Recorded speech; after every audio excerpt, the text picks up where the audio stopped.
आपको कॉन्फिडेंस से कह सकता हूं based upon my experience and understanding of life and business. At the end of the day every business is selling, even job is selling. हम सब अपने आप को, अपनी स्किल्स को या अपना जो प्रोडक्ट है, सर्विस है, उसको किसी ना किसी तरीके से किसी ना किसी को बेच रहे हैं।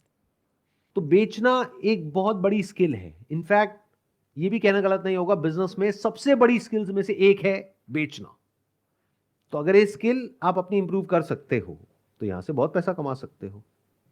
और दूसरी तरफ से अभी जब मैंने आपसे पूछा कि और आपके माइंड में क्या बिजनेस आइडिया आ रहा है, तो आप क्या कह रहे थे कि एंटरप्राइज खोलनी पड़ेगी, यानी कि इलेक्ट्रिकल अप्लायंसेज, होम अप्लायंसेज, ये वो सब करके हम करेंगे। तो उससे जहां तक मेरे को समझ आ रहा है कि आपका जो माइंड है वो बिजनेस में इतना तेजी से नहीं भाग रहा है।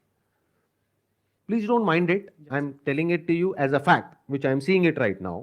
क्योंकि अगर वो बिजनेस माइंड होता तो आपके दिमाग में इस वक्त 5-10 आइडियाज घूम रहे होते ऑलरेडी कि सर यहां पे ये भी किया जा सकता है, ये भी।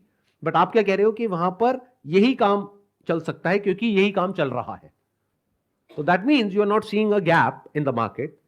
तो लॉजिकली स्पीकिंग बिजनेस से बेटर आपके लिए यह रहेगा कि जो आप जॉब कर रहे हो वहां पर एक्सेल करने के बारे में सोचो। उसमें सोचो कि हम आगे कैसे बढ़ सकते हैं। किसी किताब में नहीं लिखा है कि सबको बिजनेस ही करना है।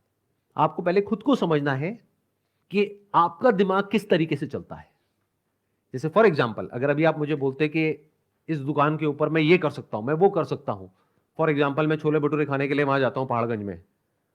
वहां पर मेरी बात होती है उससे, बंदे से जो बनाता है, उसको इतनी सैलरी मिलती है, वो तैयार है, वो वहां से छोड़ करके यहां आ जाएगा।